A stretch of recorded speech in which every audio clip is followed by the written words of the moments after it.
فج عميق ليشهدوا منافع لهم. وقال النبي صلى الله عليه وسلم من حج لله فلم يرفث ولم يفسق رجع كيوم ولدته أمه أو كما قال عليه الصلاة والسلام. محترم دوستوں، بزرگوں، بھائیوں و عازمین حج، اللہ رب العزت کا بے انتہا کرم و فضل، اس کا احسان ہوا کہ اللہ پاک نے ہم سب کو اس مبارک مجلس میں 3 دن کے لیے اس مبارک اجتماع میں جو حج کے عنوان سے پچھلے کئی برسوں سے ہو رہا ہے، اس میں آنے کی اللہ پاک نے توفیق عطا فرمائی. یہ اللہ رب العزت کا بہت ہی بڑا انعام و احسان ہے. جمعے کے دن سے آپ حضرات مسلسل حج کے عنوان سے بہت سی باتیں سنتے آ رہے ہیں. اب تک مختلف مجلسیں ہو چکی ہیں، عمرے کے عنوان سے، حج کے عنوان سے، اور اس سلسلے کے تقریباً بہت سارے مذاکرے ہوئے، مجلسیں ہوئی، اور آج آخری دن ہے. اس کے بعد 1-2 مجلسیں رہ گئی ہیں، پھر دعا ہو جائے گی. عام طور پر حج سے پہلے کوشش یہ ہوتی ہے کہ حج چونکہ آدمی عموماً زندگی میں ایک ہی دفعہ کرتا ہے، تو کوشش یہ ہوتی ہے کہ حج کے سفر سے پہلے اس کا طریقہ بیان کیا جائے، اچھی طرح سمجھا جائے، اور سمجھ کر سیکھ کر کے یہ حج کیا جائے. اس لیے کہ عموماً زندگی میں ایک ہی دفعہ کرنے کا موقع ہوتا ہے. ہاں، اللہ رب العزت جن کو توفیق دے دے بار بار کی تو بہرحال، لیکن عموماً ایک ہی دفعہ اکثر اللہ کے بندے کرتے ہیں.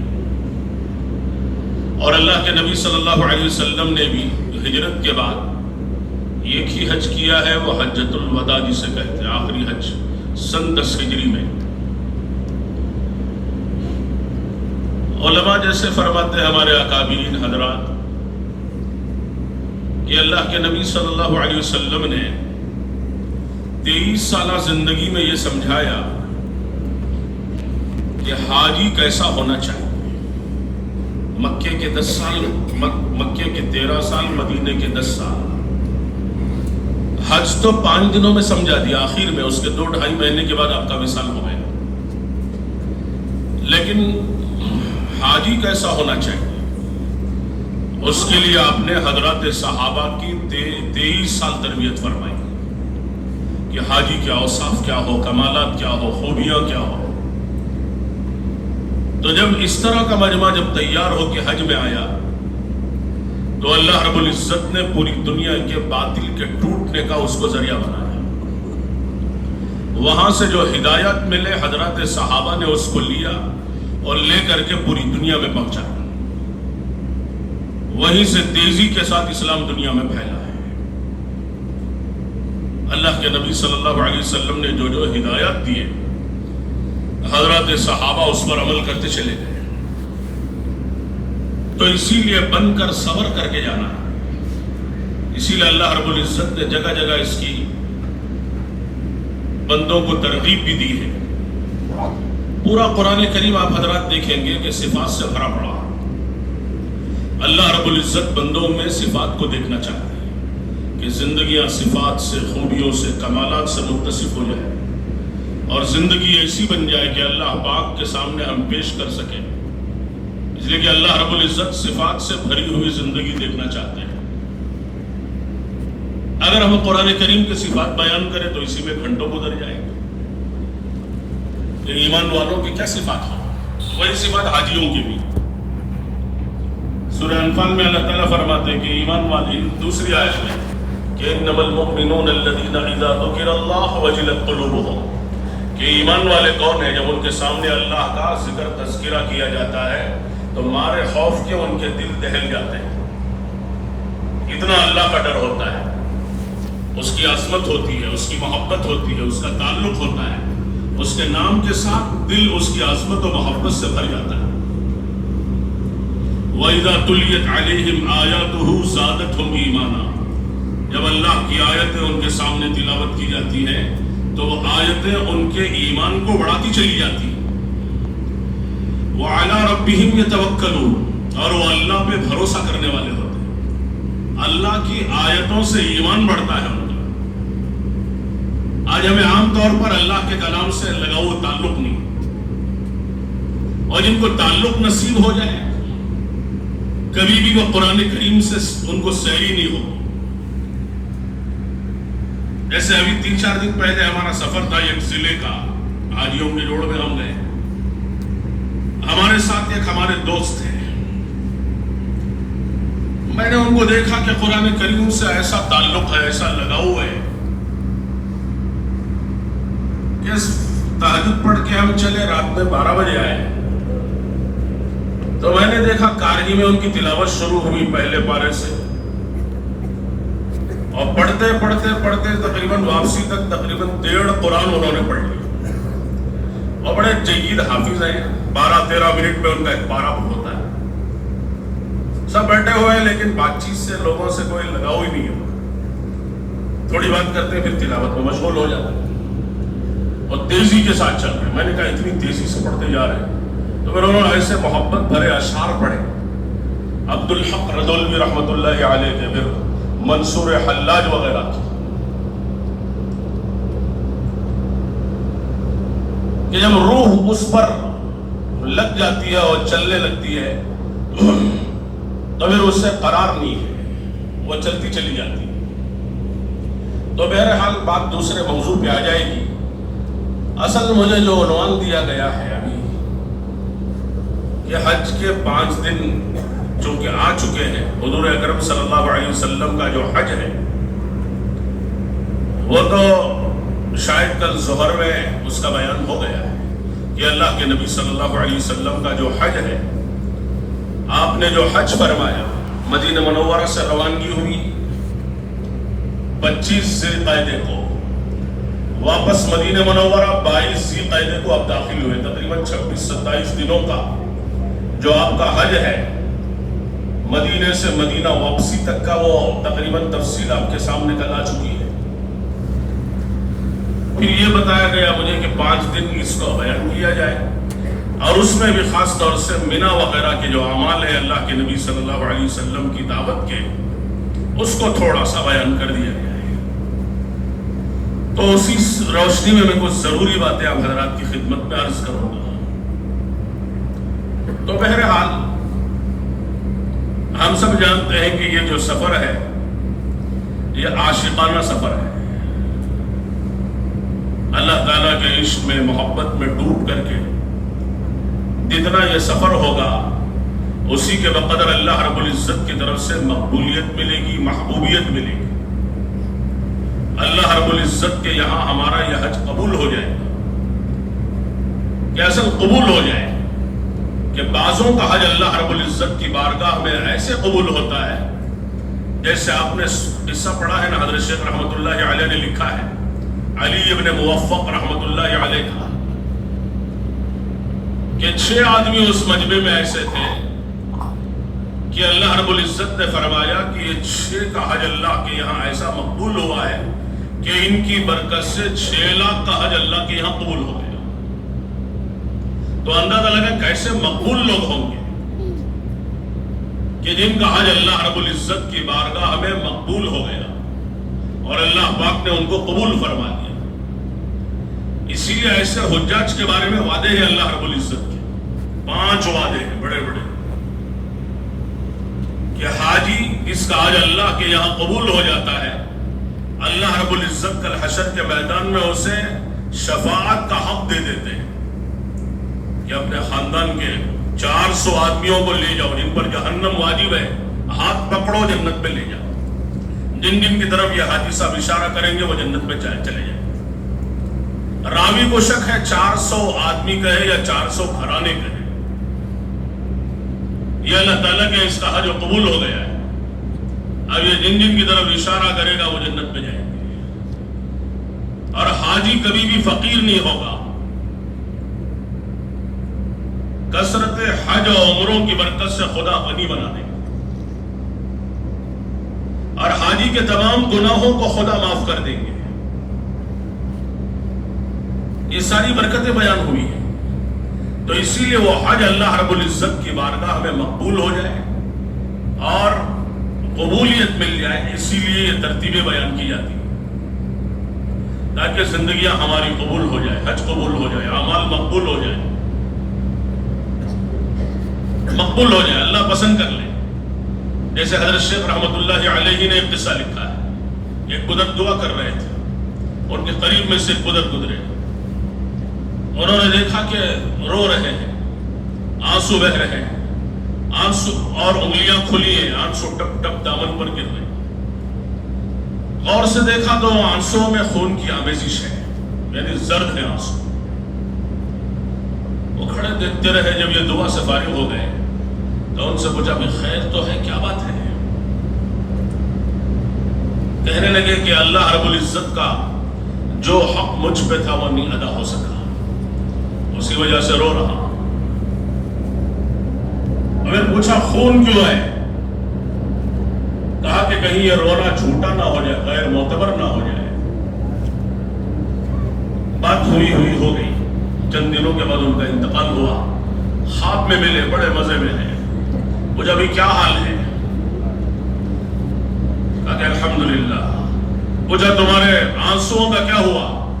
کہا اللہ رب العزت نے مجھے اپنے پاس بلایا۔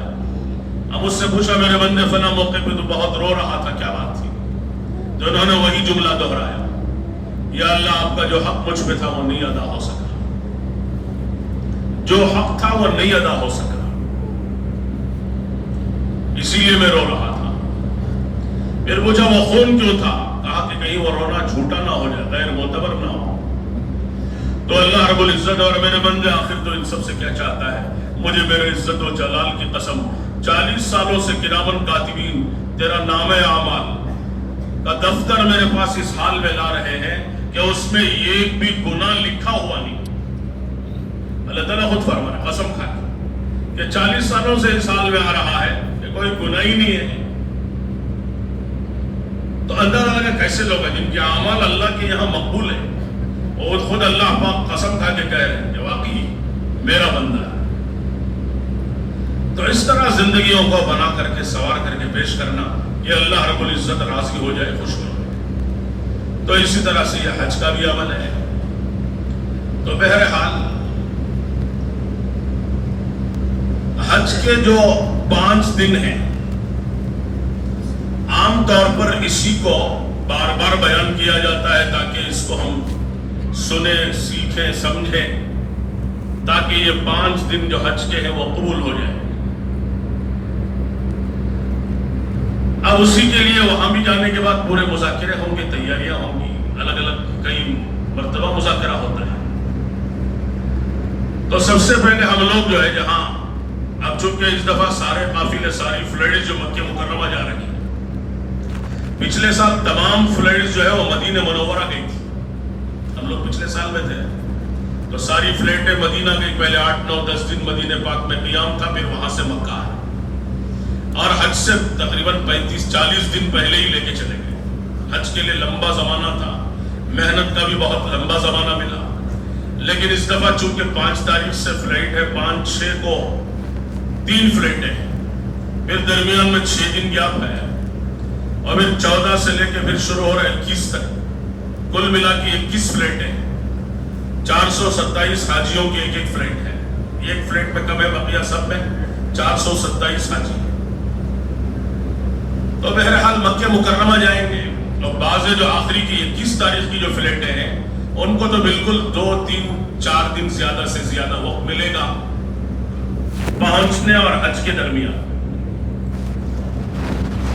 تو یہیں سے اچھی طرح ہم سمجھ کر سیکھ کر کے اس مبارک عمل کو جائیں، اور وہاں جانے کے بعد بھی جو مذاکرے ہوتے ہیں اس میں بھی شریک رہیں تاکہ تازہ کر کے اس کو جائیں۔ عام طور پر 8 تاریخ کی صبح میں مینا پہنچنا ہوتا ہے، لیکن چونکہ ہمارے جو معلمین ہیں وہ 7 کی رات ہی میں نکالنا شروع کر دیتے ہیں۔ بہرحال جو بھی ان کی ترتیب ہو سہولت کے حساب سے، اس لیے کہ لاکھوں کا مسئلہ ہوتا ہے، تو ان کے انتظامات کے ہم تابع ہیں. جب وہ کہیں اس وقت بہرحال ہم نکلیں گے، مینا کی طرف روانہ ہو جائیں گے. اب چونکہ 5 دن تقریباً، ایک دن عرفات کا چھوڑ کے 4 دن مینا ہی میں ہمارا قیام ہوتا ہے. جہاں جن کا ٹینٹ ہے، ڈیرا ہے، وہاں پہ قیام کرنا پڑتا ہے. اب تھوڑا میں اس ترتیب کے ساتھ اللہ کے نبی صلی اللہ علیہ وسلم کی بھی قیام کی ترتیبیں بیان کر دوں گا تاکہ آپ کو سمجھ میں آئے. آپ صلی اللہ علیہ وسلم مینا پہنچے 8 تاریخ کو فجر کے بعد. آپ نے حکم دیا مینا روانگی کا. چونکہ اتوار کے دن آپ مکہ مکرمہ پہنچے تھے، اتوار کو اللہ کے نبی صلی اللہ علیہ وسلم مکہ مکرمہ آئے تو ذی طوا کا جو کنواں ہے وہاں پہ آپ نے قیام کیا. بابو بنی شیبہ، جسے بابو بنی مخزوم بھی کہتے ہیں، یعنی بابو بنی عبد مناف بھی کہتے ہیں، بابو بنی ہاشم بھی کہتے ہیں اسے. اس دروازے سے آپ داخل ہوئے، اونٹنی بٹھائی، خاندان کے بچے ملنے کے لیے آئے تو وہاں سے سیدھے حجر اسود تشریف لائے. کعبۃ اللہ حجر اسود کے پاس آئے. سب ادائیں محبت والی، عشق و محبت کی ادائیں. حجر اسود کے پاس آتے ہی آپ نے اسے بوسہ دیا اور پھر سجدہ کیا نیچے. پھر کھڑے ہو کے بوسہ دیا، پھر سجدہ کیا، اور پھر بوسہ دیا، پھر سجدہ کیا. اور پھر وہاں کھڑے ہو کے حجر اسود کو دیکھ کے بہت روئے، چونکہ آپ کا وہ سفر روحانی سفر ہے. تو اس انداز سے آپ نے یہ سفر کیا ہے. اس لیے کہ حدیث پاک میں آتا ہے گویا حجر اسود اللہ رب العزت کے وہ ہاتھ ہے. یہ بس تشبیہ ہے، حقیقت اللہ ہی جانتے ہیں. تو اس انداز سے آپ نے وہاں سے آپ نے چکر شروع کیے، طواف کیے. تو شروع سے کچھ نیتوں کے ساتھ ہم چلے. یہ پورا سفر ہمارے استحضار کے ساتھ ہو. تو سب سے پہلے میں کچھ باتیں اس کی روح کے بیان کر دیتا ہوں. جیسے احرام کی چادریں پہننے سے پہلے جب ہم عمرے کے ارادے سے یہاں سے، چونکہ عام طور پر ہم حج تمتع ہی کرتے ہیں یہاں سے جانے والے، تو عمرے کی چادریں پہننے سے پہلے ہم غسل کرتے ہیں. عموماً اپنے اپنے گھروں سے غسل کر کے نکلتے ہیں. تو غسل کرتے وقت یہ نیت کریں کہ اے اللہ میں حج کے سفر میں جا رہا ہوں اور یہ حج تمتع کا میں یہ عمرے کی نیت کر رہا ہوں. عمرے کی اے اللہ جس طرح میں ظاہر جسم کو دھو رہا ہوں، پاک کر رہا ہوں، اے اللہ تو میرے باطن کو بھی دھو دے، پاک کر دے، کہ میرا اندرون بھی پاک ہو جائے، میرا دل حسد سے پاک ہو جائے، کینے سے پاک ہو جائے، بغض و عداوت سے پاک ہو جائے، دشمنیوں سے پاک ہو جائے، نفرتوں سے پاک ہو جائے، حب جاہ سے پاک ہو جائے، حب مال سے پاک ہو جائے، حب دنیا سے پاک ہو جائے اور شہوتوں سے پاک ہو جائے. اے اللہ تمام میرے دل کی بیماریوں کو دور فرما، روح کی بیماریوں کو دور فرما، نفس کی بیماریوں کو دور فرما. یہ تینوں پہ محنت کرنا ہے. کوشش کر کے دل پر ایسی محنت کرنا کہ دل مصفا ہو جائے، صاف ہو جائے تمام گندگیوں سے، روح مجلہ ہو جائے، اللہ رب العزت کی تجلیات کا وہ مرکز بن جائے، اور نفس مزکہ ہو جائے، نفس کا تزکیہ ہو جائے، کہ نفس امارہ سے لوامہ پھر مطمئنہ بن جائے. تو غسل کرتے وقت اس کی نیت کریں کہ اے اللہ میرے باطن کو بھی ٹھیک کر. یہ اصل چیز ہے. اللہ کے نبی صلی اللہ علیہ وسلم نے خود دعا مانگی امت کی تعلیم کے لیے، اللہم اجعل سریرتی خیرا من علانیتی واجعل علانیتی صالحا. کہ اے اللہ میرے باطن کو ٹھیک کر دے، اللہم اجعل سریرتی خیرا من علانیتی، میرے باطن کو میرے ظاہر سے اچھا بنا دے اور ظاہر کو بھی ٹھیک کر دے. تو اس لیے غسل کرتے وقت یہ نیت کریں. اور جب احرام کی چادریں پہنے تو اس طرح پہنے کہ یا اللہ یہ احرام کی چادریں میں پہن رہا ہوں خوشی خوشی. اے اللہ موت کے وقت اسی طرح کفن کی چادریں پہن کر خوشی خوشی ایمان کے ساتھ تیرے دربار میں حاضر ہونے کی توفیق عطا فرما، اس حال میں کہ تو مجھ سے راضی ہو، میں تجھ سے راضی ہو، تو مجھے دیکھ کے خوش ہو رہا ہو، میں تجھے دیکھ کے خوش ہو رہا ہوں.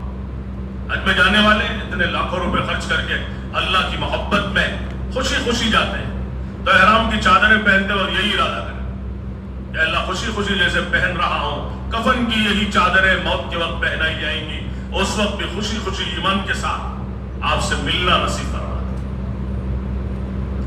پھر اسی طرح جب ہم چلیں اور چل کر کے کعبۃ اللہ پر جب پہلی نظر پڑے، اس وقت یہ نیت کریں کہ یا اللہ کعبۃ اللہ پر تیرے گھر پر میری نظر پڑ رہی ہے، تمام ناجائز چیزوں پر موت تک نظر پڑنے سے مجھے میری حفاظت فرما، کہ کسی نامحرم پر بھی نہ پڑے، ناجائز چیزوں پر بھی نہ پڑے، میری نگاہوں کو پاک و صاف کر دے۔ یہ نیت کرنا ہے، کعبے پر نظر پڑتی۔ بقیہ جو آداب 2 دن سے سن رہے، کعبے کو دیکھتے کیا دعا پڑھنا، اور پھر کھڑے ہو کے بہت دیر تک دعائیں مانگنا، یہ بھی نیت کرنا کہ اللہ اس سفر میں جتنی دعائیں میں مانگو سب قبول فرمائے، سب الگ باتیں۔ میں الگ انداز میں موٹے موٹے انداز سے نیتوں کو سمجھانا۔ اور پھر جب ہم حجر اسود پر آئے تو یہ نیت ہو کہ یا اللہ کل کو یہ گواہی دے گا، اس کی 2 آنکھیں ہوں گی، اس کی زبان ہوگی، اے اللہ یہ میرے حق میں گواہی دے، میرے خلاف گواہی نہ دے۔ اس لیے کہ وہ روحانی مرکز ہے، وہ ہم سمجھتے ہیں بے جان اینٹیں پتھر ہیں، نہیں، سب ہے۔ حجر اسود کی نگاہیں ہوں گی، کل اس کی زبان ہوگی، وہ گواہی دے گا۔ سچے دل سے آدمی اخلاص کے ساتھ جب وہاں پہنچتا ہے تو اس کے انسان کے سب گناہ چوس لیتا ہے، آدمی پاک و صاف ہو جاتا ہے۔ اسی لیے ڈرتے ہوئے جانا چاہیے، ہے نا۔ حضرت شیخ رحمۃ اللہ علیہ نے لکھا ہے، ایک آدمی طواف کر رہا تھا، دوران طواف کے حسین و جمیل عورت کو نامحرم کو دیکھنے لگا، بیت اللہ کے اندر سے ایک روحانی ہاتھ ظاہر ہوا، اس قدر زور سے تھپڑ پڑا کہ اس کی آنکھیں باہر آ گئی۔ حضرت نے لکھا ہے، ایک دفعہ بلند طواف کر رہے تھے، دیکھا رونے کی آوازیں آ رہی ہیں، غور سے دیکھا رونے کی آواز کہاں سے آ رہی ہے، جب غور کیا تو کعبۃ اللہ کے اندر سے آ رہی، کعبہ رو رہا ہے اور کہہ رہا ہے کہ یا اللہ میں تجھی سے شکایت کرتا ہوں۔ پھر کہہ رہا ہے جبریل میں اللہ کے بعد آپ سے شکایت کرتا ہوں کہ میرے ارد گرد اتنے گناہ ہو رہے ہیں، اتنی نافرمانی ہو رہی ہے کہ میرا دل چاہتا ہے کہ میں پھٹ پڑوں، یہاں تک کہ میری ایک ایک اینٹ ایک ایک پتھر جدا جدا ہو جائے۔ اس زمانے کا حال ہے، اب تو اللہ معاف فرمائے، قسم قسم کے گناہ ہیں، بے پردگی، بے حیائی، اختلاط، ویڈیوگرافی، فوٹو، اور سب کچھ وہاں چل رہا ہے۔ اللہ عبادت فرمائے۔ تو یہ سب استحضار کے ساتھ ہم چلیں، اور پھر طواف کرتے وقت یہ نیت کریں کہ یا اللہ میرے قدم تیرے گھر کا طواف کر رہے ہیں، اے اللہ موت تک کسی بھی غیر کا طواف کرنے سے، یعنی ان کے گھر کے چکر کاٹنے سے میری حفاظت فرما۔ کہ بعض دفعہ آدمی کو حکومت والوں کے چکر کاٹنا پڑتا ہے، پولیس اسٹیشنوں کے، کورٹوں کے، کچہریوں کے، مالداروں کے، تو طواف کرتے ہوئے نیت کرنا کہ یا اللہ میرے قدم کبھی بھی تیرے غیر کے پیچھے نہ چلے، ان قدموں کی تو حفاظت فرما دے۔ اس نیت کے ساتھ طواف کرنا ہے، اور طواف کرتے کرتے جب مقام ابراہیم کے پیچھے جہاں جگہ ملے 2 رکعت 2 گانا جب ادا کریں تو یہ نیت کریں گے یا اللہ یہی وہ مقدس مقام ہے جہاں ابراہیم اور اسماعیل علیہ السلام نے اس تیرے گھر کی تعمیر کی تھی۔ یا اللہ مجھے بھی توفیق عطا فرما کہ میں اپنے بیٹے کے ساتھ، اپنی اولادوں کے ساتھ مل کر کے کہیں تیرے گھر کی میں تعمیر کروں، تیرا گھر بناؤں۔ یہ نیتیں کرنے کی، چلتے چلتے نیتیں کریں گے۔ خدا پاک دلوں کی سننے والے، دلوں کے اندر کے جذبوں کو جاننے والے، بڑی شان والے۔ تو اس ارادے کے ساتھ، ان نیتوں کے ساتھ چلیں۔ جب زمزم کا پانی پیئے طواف کے بعد تو اس نیت کے ساتھ پیئے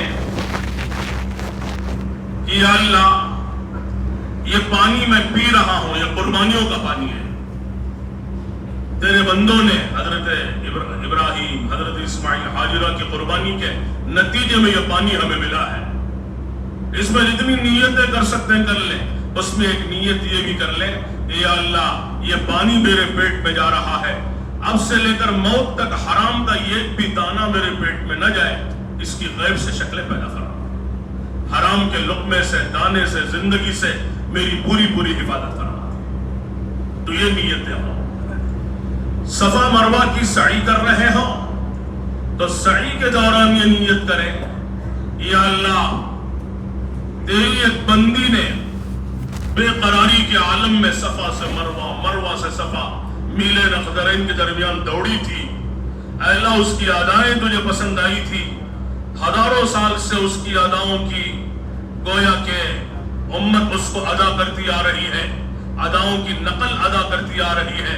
اے اللہ ہماری زندگیوں کو بھی قبول فرما لے، ہماری قربانیوں کے اثرات کو بھی قیامت تک باقی فرما لے. قربانیوں کے اثرات قیامت تک باقی رہتے ہیں. تو اس طرح سے نیتیں کرتے ہوئے ہمارا سفر مینا کے قیام کے دوران یہ استحضار ہو کہ یہی وہ مقدس وادی ہے جس میں اللہ کے نبی صلی اللہ علیہ وسلم نے 10-11 سال تک آپ نے گشتیں کی ہیں، ملاقاتیں کی. مینا میں چونکہ عرفات کے علاوہ 4 دن ہمارا قیام رہے گا، تو اس استحضار و دھیان کے ساتھ ہم چلیں کہ یہی وہ مقدس جگہ ہے کہ اس میں میرے نبی صلی اللہ علیہ وسلم نے اپنی جان کھپائی، مال لگایا، کیسی قربانیاں.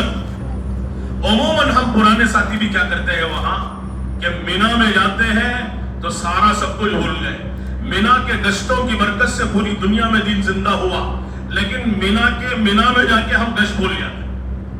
مینا ہی میں اللہ کے نبی کو سب کچھ ملا ہے، معمولی نہیں ہے. مینا کے اندر اللہ کے نبی صلی اللہ علیہ وسلم مینا میں اس زمانے میں مکہ مکرمہ نبوت کے بعد جب مکے کی زمین آپ کے لیے تنگ ہونے لگی، لوگ نہیں مانتے تھے، مخالف ہو گئے، خاندان مخالف ہو گیا، تو اب حج کے دنوں میں مینا کے ڈیروں میں جاتے تھے.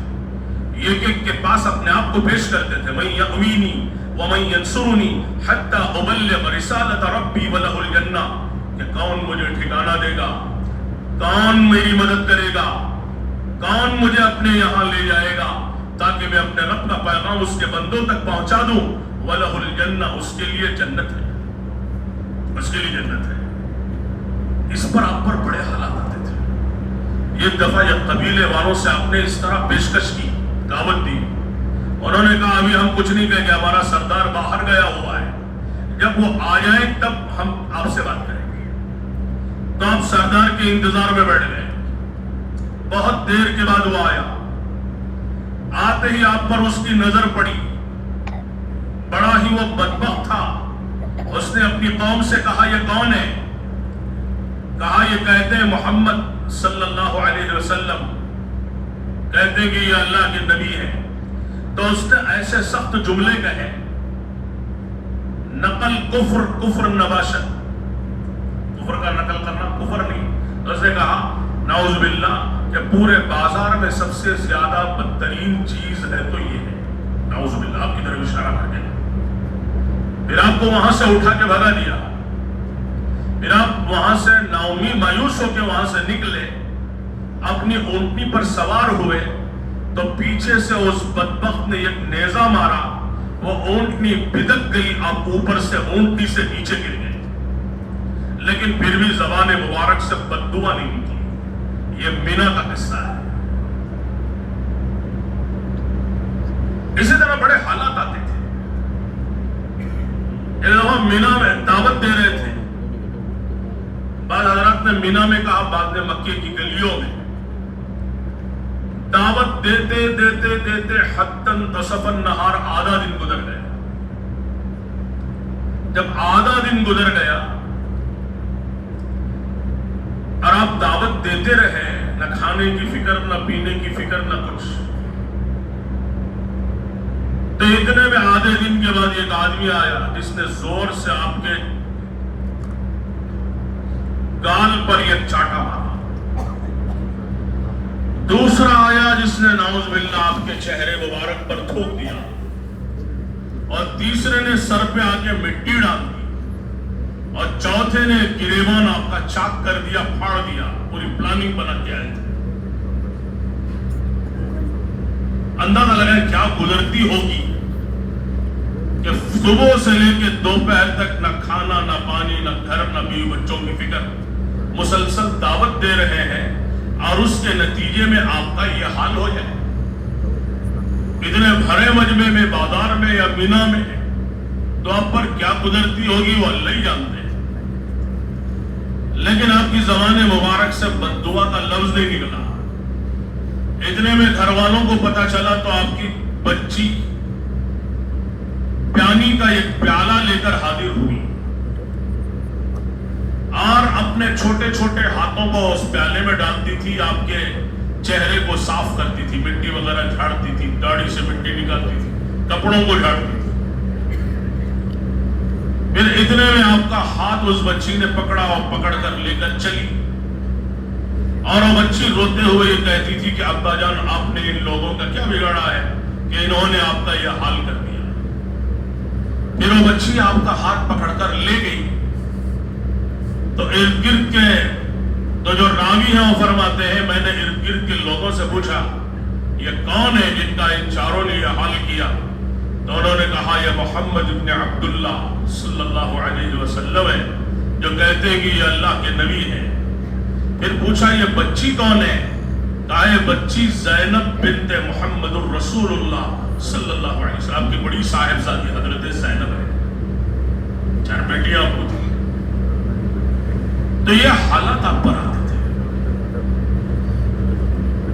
تو میں عرض کر رہا تھا کہ مینا کے اندر آپ جا جا کے پیش کرتے تھے اپنے آپ، لوگوں کو دعوت دیتے تھے، لوگ نہیں مانتے تھے، اور اسی دعوت و قربانیوں کے نتیجے میں مدینہ منورہ وجود میں آیا ہے۔ نبوت کے 11ویں سال آپ دعوت دیتے دیتے ایک ڈیرے پر آئے، خیمے پر آئے، جہاں مدینہ منورہ کے 6 آدمی آئے تھے جسے پہلے یثرب کہتے تھے۔ آپ نے ان کے سامنے دعوت دی، بات سمجھ میں آ گئی، اس لیے کہ قربانیوں کے اثرات ہوتے ہیں۔ قربانی دیتے دیتے جب قربانیاں مطلوبہ سطح تک پہنچ جاتی ہیں پھر اللہ رب العزت کی طرف سے فیصلے ہوتے ہیں۔ اب ان کے حصے میں ہدایت آئی، آپ نے دعوت دی تو ان 6 نے اسلام کو قبول کر لیا، اور پھر اگلے سال آنے کا وعدہ کیا۔ اللہ کے نبی صلی اللہ علیہ وسلم 1 سال ان کے انتظار میں تھے۔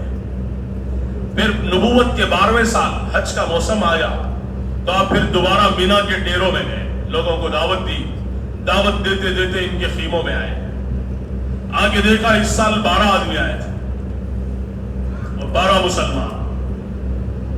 تو پھر اللہ کے نبی صلی اللہ علیہ وسلم سے انہوں نے پیشکش کی کہ یا نبی اللہ اب ہمیں آپ اجازت دیں، ایک معلم دے دیں، تاکہ ایک مقری دے دیں، قرآن پڑھانے والے، سکھانے والے، جن کو لے کر کے ہم مدینہ منورہ جائیں گے تاکہ ہم دین کی باتیں سیکھیں گے، قرآن سیکھیں گے، اللہ کے دین کا کام کریں گے۔ تو آپ صلی اللہ علیہ وسلم کی نظر پڑی حضرت مصعب بن عمیر رضی اللہ عنہ پر۔ آپ دیکھتے تھے جن کی قربانیاں زیادہ ہیں ان کو آگے بڑھاتے تھے، جن کی جتنی قربانی خدا اتنا کام ان سے لیتے ہیں، ذریعہ بنا دیتے ہیں۔ تو چنانچہ آپ کی نظر ان پر پڑی، کہا کہ یہ تمہارے معلم ہیں۔ حضرت مصعب بن عمیر رضی اللہ عنہ کو ان کے ساتھ کر دیا۔ حج کے بعد وہ ان کو لے کر روانہ ہوئے اور 1 سال وہاں جا کر ایسی محنت کی کہ مدینے کے ہر گھر میں اسلام زندہ ہو گیا۔ پوری تفصیلات کتابوں میں، حیات الصحابہ میں اور سیرت کی دوسری کتابوں میں محفوظ ہے۔ عجیب و غریب کام کیا، بڑے بڑے 2 قبیلے ایمان لائے، اوس اور خزرج کے لوگ ایمان لائے۔ مدینے میں فضا ہموار ہو گئی، ایسی فضا بنائی کہ تقریباً مدینے میں اسلام زندہ ہو گیا۔ پھر نبوت کے 13ویں سال 72 آدمی آئے، 70 پر 2، ان میں 2 عورتیں تھیں، ام عمارہ بھی اس میں تھی۔ یہ 72 کا قافلہ پھر اللہ کے نبی صلی اللہ علیہ وسلم مینا میں دعوت دیتے دیتے، گشتیں کرتے کرتے، کام کرتے کرتے یثرب والوں کے پاس پہنچے، مدینے والوں کے۔ جب ان کے پاس پہنچے تو دیکھا 72 کا قافلہ ہے۔ اب انہوں نے کہا یا نبی اللہ اب آپ ہمارے یہاں تشریف لائیں، اب آپ کے لیے فضا ہموار ہو چکی ہے، برسوں سے جو آپ آ کے مینا میں آواز لگا رہے ہیں من یأوینی ومن ینصرنی حتی ابلغ رسالت ربی ولہ الجنہ، کہ کون مجھے ٹھکانہ دے گا، کون میری مدد کرے گا، کون مجھے اپنے یہاں لے جائے گا تاکہ میں اپنے پروردگار کا پیغام اس کے بندوں تک پہنچا دوں، اس کے لیے جنت ہے۔ یا نبی اللہ ہم تیار ہیں آپ کو لے جانے کے۔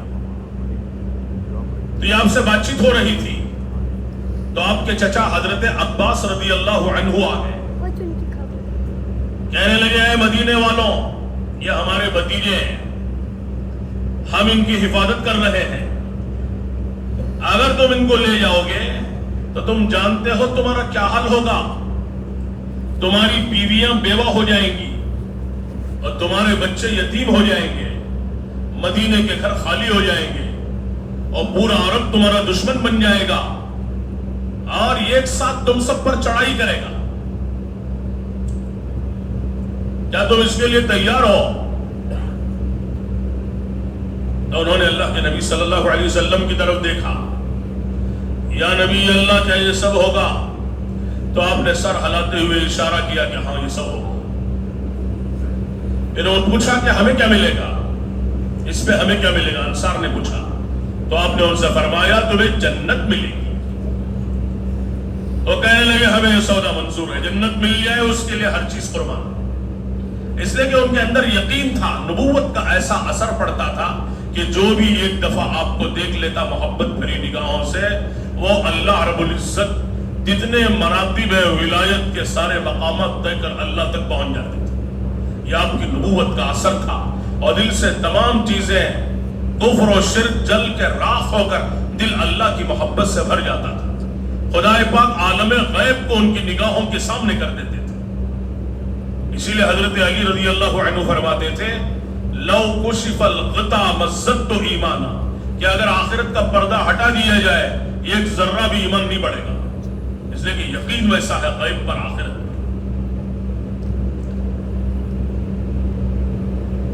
تو اس پر وہ راضی ہو گئے، آپ صلی اللہ علیہ وسلم بھی چلنے کے لیے تیار ہوئے، اب اللہ کے حکم کے منتظر رہے۔ اس موقع پر حضرات انصار نے ایک سوال اٹھایا کہ یا نبی اللہ، اب تو آپ ہمارے پاس آ جائیں گے، لیکن ہو سکتا ہے ایک وقت ایسا آئے گا اسلام کو غلبہ ہو جائے، مکہ فتح ہو جائے، دنیا میں اسلام پھیل جائے، پھر آپ ہم کو چھوڑ کے چلے جائیں گے۔ یہ محبت کی باتیں، اب تو ہم آپ کو لے کے جا رہے ہیں، لیکن ہو سکتا ہے کہ پھر آپ ہم کو چھوڑ کے چلے جائیں گے۔ تو آپ نے اس موقع پر فرمایا فَالْمَحْيَا مَحْيَاكُمْ وَالْمَمَاتُ مَمَاتُكُمْ، جینا بھی تمہارے ساتھ، مرنا بھی تمہارے ساتھ، جئیں گے تمہارے ساتھ، مریں گے تمہارے ساتھ۔ آپ نے اس کو ایسا نبھایا اور اس پر ایسا جمے کہ ہمیشہ کے لیے مدینے کے ہو کے رہے، حالانکہ آپ کی ہزاروں سالہ تاریخ وابستہ ہے حضرت اسماعیل علیہ السلام تک، باپ دادا پردادا اوپر تک 2500 3,000 سال اس سے بھی زیادہ کا زمانہ ہے۔ پوری دنیا مکہ آتی ہے، لیکن آپ نے اس کو ایسا نبھایا کہ ہمیشہ کے لیے مدینے کے ہو کے رہے۔ سن 6 ہجری میں آئے اور واپس صلح حدیبیہ سے بھیج دیے گئے۔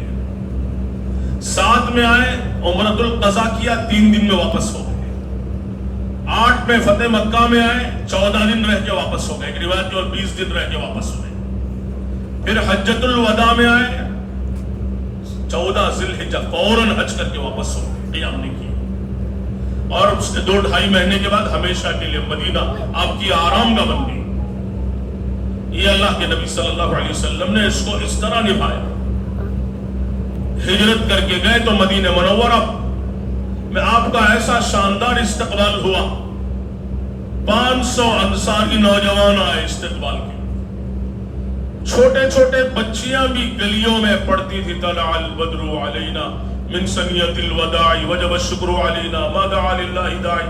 ارے ہمارے پاس تو 14ویں کا چاند طلوع ہو گیا۔ انس بن مالک ان دنوں چھوٹے بچے تھے، آپ کے وصال کے بعد کبھی کبھی کہتے تھے جس دن اللہ کے نبی صلی اللہ علیہ وسلم مدینہ منورہ ہجرت کر کے آئے، اس سے زیادہ روشن دن میں نے مدینے میں کبھی نہیں دیکھا، اور جس دن آپ کا وصال ہوا ہے اس سے زیادہ تاریک دن میں نے مدینے میں کبھی نہیں دیکھا۔ روشنی آ گئی، نور آ گیا، رحمتیں آ گئی. تو لہذا یہ مینا ہے، اسی کی برکت سے یہ مدینہ منورہ وجود میں آیا ہے.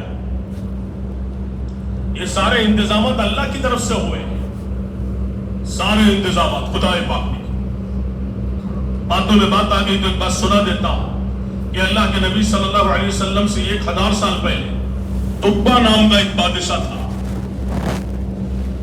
وہ آیا تھا بیت اللہ کو ڈھانے کے لیے. یہ ابرہہ کا قصہ نہیں، ابرہہ کا قصہ تو 55 دن یا بعض روایت کے مطابق آپ کی پیدائش سے 1 سال پہلے کا قصہ ہے. جب ہاتھیوں کا لشکر تباہ ہوا، جس کا تذکرہ اصحاب الفیل میں ہے، سورہ فیل میں. یہ قصہ نہیں، اس سے پہلے 1000 سال پہلے کا قصہ. تو کعبے کو ڈھانے کے لیے آیا، موسمی حالات سازگار نہیں تھے تو واپس ہوا مدینے کے راستے یمن. جب مدینہ منورہ پہنچا 1000 سال پہلے، تو اس کے علماء چونکہ ہزاروں کی تعداد میں ساتھ تھے، انہوں نے کہا ہماری کتابوں میں لکھا ہے کہ یہی وہ جگہ ہے جہاں نبی آخر الزمان کا قیام ہوگا، یا ان کی ہجرت کا ہوگی، یہی وہ دفن ہوں گے، ان کی آرام گاہ ہو. اس نے کہا اچھا. تو اس کے لیے انہیں وہیں ٹہر کر کے 1000 مکانات اس نے بنوائے اور اس میں اپنے علماء کو اس میں ٹہرایا. اور پھر اللہ کے نبی صلی اللہ علیہ وسلم کے لیے ایک مکان بنوایا اور یہ خط لکھا، اس نے لکھوایا اور کہا کہ جب بھی یہاں اس سرزمین میں نبی آخر الزمان آئیں گے، اس گھر میں انہیں ٹہراؤ، یہ خط آپ میرا ان کو پہنچا دیں. تفسیر کی کتابوں میں قصہ لکھا ہوا ہے. تو چنانچہ اس کی 1000 سال کے بعد جب اللہ کے نبی صلی اللہ علیہ وسلم ہجرت کر کے مدینہ منورہ آئے، تو جو علماء ٹہرے تھے انہی کی اولاد اور نسلوں میں یہ انصار ہیں جو اللہ کے نبی کے انتظار میں تھے. تو بہرحال آپ ہجرت کر کے جب مدینہ منورہ آئے تو ہر گھر کی تمنا تھی کہ اللہ کے نبی کا قیام میرے گھر میں ہو جائے. سب چاہتے تھے. آپ نے فرمایا میری اونٹنی معمورہ ہے، چھوڑ دو، یہ جہاں بیٹھے گی وہاں میرا قیام ہوگا. یہ سب تکوینی انتظامات خدا نے پہلے کیے تھے. آپ کس گھر میں ٹہریں گے، یہ سب انتظامات تھے. تو چنانچہ وہ اونٹنی سیدھے آئی، حضرت ابو ایوب انصاری رضی اللہ عنہ کے مکان میں ٹہرے. آپ نے وہاں 7-8 مہینے قیام کیا. میاں بیوی نے آپ کی ایسی خدمت کی، دنیا میں اس کی نظیریں نہیں مل سکتی. اللہ کے نبی کے عاشقین میں سے تھے. اوپر میاں بیوی قیام کرتے تھے، اللہ کے نبی نیچے ہوتے تھے. تو جب کھانا بنا کے بھیجتے ہیں، دیکھتے اللہ کے نبی نے کھایا ہے تو دونوں کھاتے ہیں. کبھی آپ کو بھوک نہیں، آپ نہیں کھائے تو دونوں میاں بیوی روتے رہ جاتے، پتہ نہیں کیا غلطی ہو گئی، اللہ کے نبی نے کھانا نہیں کھایا، وہ بھی بھوکے رہتے تھے. ایک دفعہ سخت سردی کے زمانے میں اچانک پانی کا مٹکا نیچے گر گیا. ایک ہی پتلی سی چادر تھی، اوڑھ کر سوتے تھے. اب دیکھا پانی گر گیا ہے، کہیں اللہ کے نبی آرام کر رہے، آپ پر نہ پڑ جائے، آپ کو تکلیف نہ ہو، نیند میں خلل نہ ہو. فوراً وہ کپڑا ڈال کر پانی کو خشک کیا. اوڑھنے کے لیے وہ ایک ہی اوڑھنا تھا، وہ پورا تر ہو گیا. سردی کا زمانہ، مدینہ منورہ کی سردی بھی جانتے بڑی سخت ہوتی ہے. اب دونوں میاں بیوی ٹھٹرتے ہوئے بیٹھ کر رات گزار دی، لیکن ایک قطرہ نیچے پڑنے نہیں دیا کہیں اللہ کے نبی کو تکلیف نہ ہو. تو اس طرح انہوں نے بڑے قصے کتابوں میں لکھے ہیں. محبتوں میں انہوں نے وقت گزارا، اللہ کے نبی کے عشق میں، محبت میں وقت گزارا. 7-8 مہینے آپ نے قیام کیا، پھر مسجد نبوی کی بنیاد. بہرحال وہ الگ تفصیل ہو جائے گا. میں عرض کر رہا تھا کہ یہ مینا کی برکتیں ہیں کہ مدینہ منورہ مرکز بنا دنیا میں دین کے زندہ ہونے کا. جب آپ تشریف لے گئے، 1 سال کے بعد بدر ہوا ہے. 313 صحابہ بدر میں. سن 3 ہجری میں احد کا مارکہ ہوا، 700 صحابہ ہے. 5 ہجری میں خندق میں 1500 صحابہ ہے. 8 ہجری فتح مکہ میں 10,000 ہو گئے. 9 ہجری تبوک میں 30-35 ہزار ہو گئے. 10 ہجری فتح مکہ میں 1.25 لاکھ ہو گئے. 1.25 لاکھ وہ جو اللہ کے نبی کے ساتھ حج میں تھے. بقیہ یہ بڑا مجمع ایسا تھا جو حج میں نہیں آ سکا، اس لیے کہ ان دنوں وہ اسمال پاکس، چیچک کی بیماری پھیل گئی تھی. بہت سے صحابہ آنا چاہتے تھے، آ نہیں سکے. وہ بیماری متعدی ہوتی تھی، لوگ مر جاتے تھے. بہت سے لوگ نہیں آئے، اسی لیے بعد میں ان کو حلق و افسوس ہوا کہ اللہ کے نبی کے ساتھ حج سے ہم محروم ہو گئے. تو آپ نے ان کی دل جوئی و تسلی کے لیے فرمایا کوئی بات نہیں، عمرۃ فی رمضان تعدل حجۃ معی، رمضان میں عمرہ کرنا میرے ساتھ حج کرنے کے برابر ہے. قیامت تک کے لیے فضیلت سنا دی۔ تو بہرحال میں عرض کر رہا تھا کہ اللہ کے نبی صلی اللہ علیہ وسلم یہ مینا کی برکت ہے، مینا کے گشتوں کی، محنتوں کی، قربانی کی، کہ مدینہ منورہ وجود میں آیا اور پھر وہاں سے پوری دنیا میں جماعتیں۔ طبقات ابن سعد کی روایت کے مطابق 25-27 غزوات میں اللہ کے نبی صلی اللہ علیہ وسلم خود بنفس نفیس تشریف لے گئے، اور 56 سرائے آپ کی حیات طیبہ میں ایسے ہوئے جس میں آپ نے صحابہ کی جماعتیں روانہ فرمائی، اور آپ کے بعد بھی تقریباً صحابہ نے حضرت عثمان رضی اللہ عنہ کے زمانے تک 150 سفر کیے پوری دنیا کی۔ 3 بر اعظموں میں اسلام زندہ ہوا۔ مدینہ منورہ ذریعہ بنا یمن میں اسلام میں، یا یمن کے اسلام میں آنے کا۔ یمن سے پھر دمشق ہے، اور مصر ہے، اور ملک شام ہے، اور فلسطین ہے، اور پھر اس طرف عراق اور ایران ہے، اور یہاں خراسان اور آذربائیجان ہے، اور مراکش و تونس ہے، الجزائر، لیبیا، جنوبی فرانس، یہ تمام ملکوں میں اسلام زندہ ہوا ہے، اور یہیں سے صحابہ کی جماعتیں گئی مدینہ پاک سے، اور دنیا میں دین زندہ ہوا، اسلام زندہ ہوا۔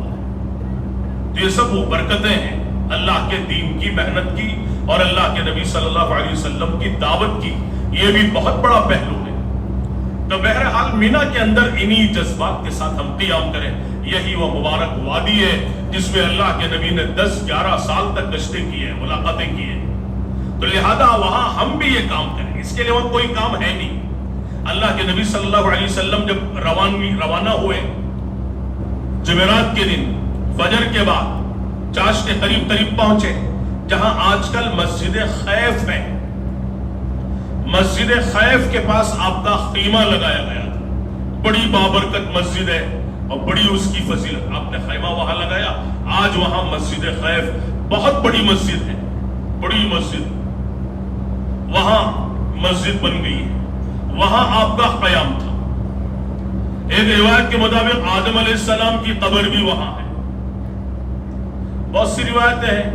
اللہ کے نبی صلی اللہ علیہ وسلم کے علاوہ کسی بھی نبی کے بارے میں یقین کے ساتھ نہیں کہہ سکتے کہ وہی ان کی خبر ہے۔ 8-9 روایتیں۔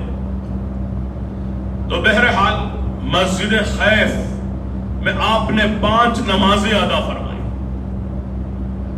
اور پھر وہاں سے عرفات کے لیے تشریف لے گئے۔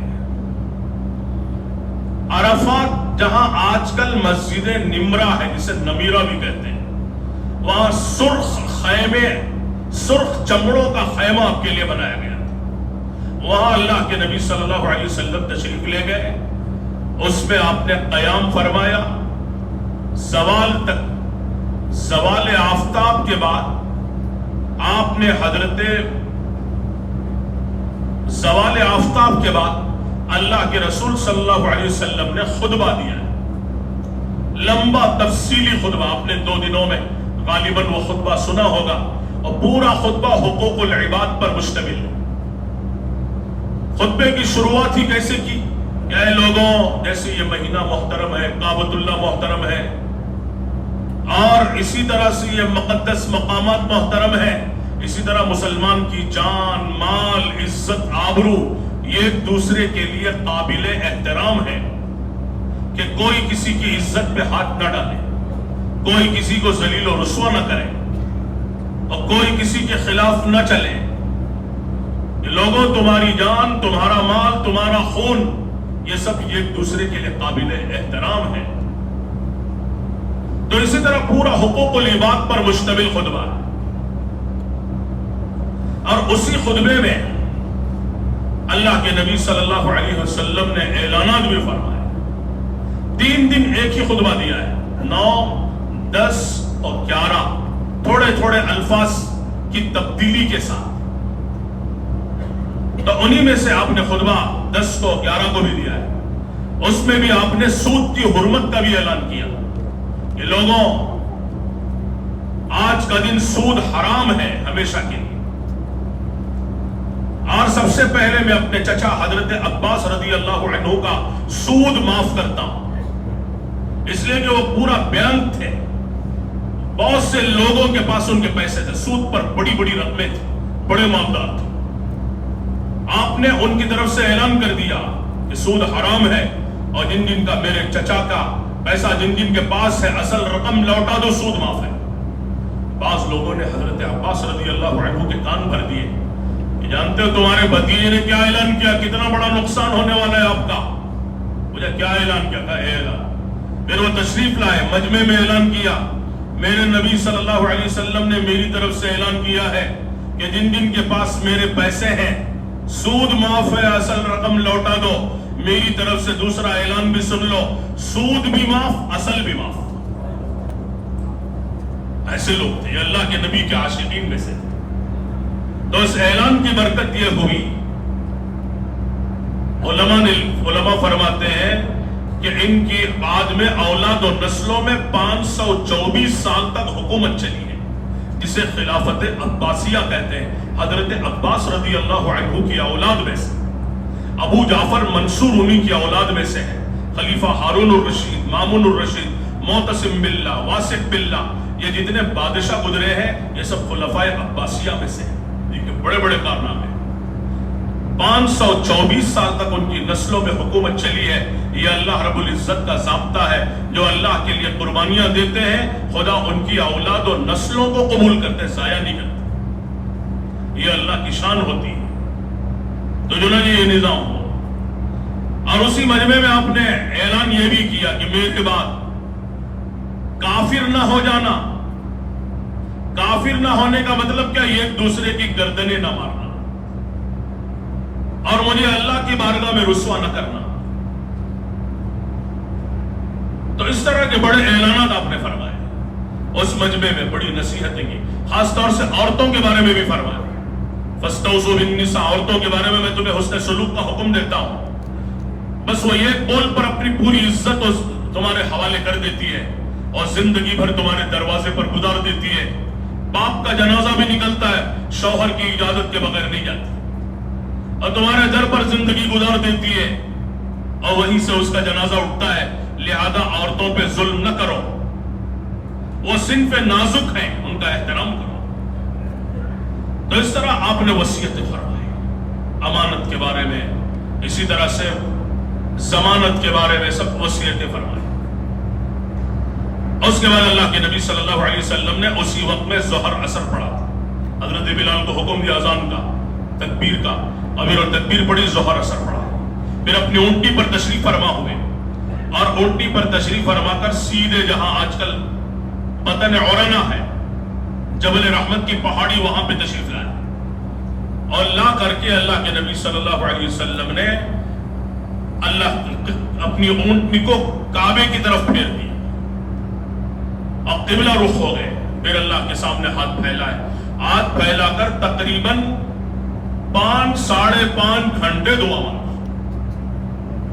صحابہ فرماتے عجیب و غریب منظر تھا، احرام کی چادریں زیب تن کیے ہوئے ہیں، اور گرمی کا زمانہ تھا، اپریل کا مہینہ، گرمی کا زمانہ، گرم لو چل رہی تھی۔ عرب کی گرمی تو مشہور ہے، پچھلے سال والوں نے بھی دیکھا، بعض دفعہ 47-48 ڈگری گرمی تھی، باہر نکلنا مشکل ہوتا تھا، بعض مرتبہ اور زیادہ ہوتا۔ تو ان دنوں آپ دعا مانگ رہے تھے، صحابہ فرمایا عجیب و غریب منظر تھا، ہاتھوں کو اٹھاتے، کبھی اٹھاتے اوپر لے جاتے، آپ کے بغلوں کی سفیدی نظر آتی۔ 5-5.5 گھنٹے مانگ رہے، احرام کی چادریں گرم لو کی وجہ سے ٹھلک کے ہٹتی، آپ اس کو سنبھالتے جاتے، دعا مانگتے جاتے۔ 5-5.5 گھنٹے زوال آفتاب تک دعائی مانگی۔ صحابہ پریشان، شاید آپ روزے سے ہیں۔ حضرت ام فضل رضی اللہ عنہ جو آپ کی چچی ہے، انہوں نے یہ دیکھنا چاہا کہ آپ پتہ نہیں روزے سے ہیں کہ نہیں ہے، ایک پیالہ دودھ وہی اونٹنی پر پیش کیا آپ کی خدمت اقدس میں، تو آپ نے اس کو لیا، پورے مجمع کے سامنے روش فرمایا۔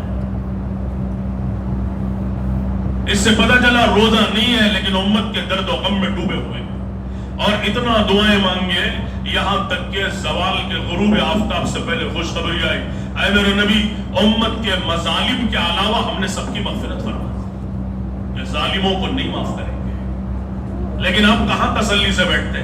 مزدلفہ میں آئے، پھر ہاتھ پھیلا، یا اللہ مظلومین کو اپنی جانب سے عطا فرما، میری امت کے ظالموں کو بھی معاف فرما، تیرا کیا جاتا ہے،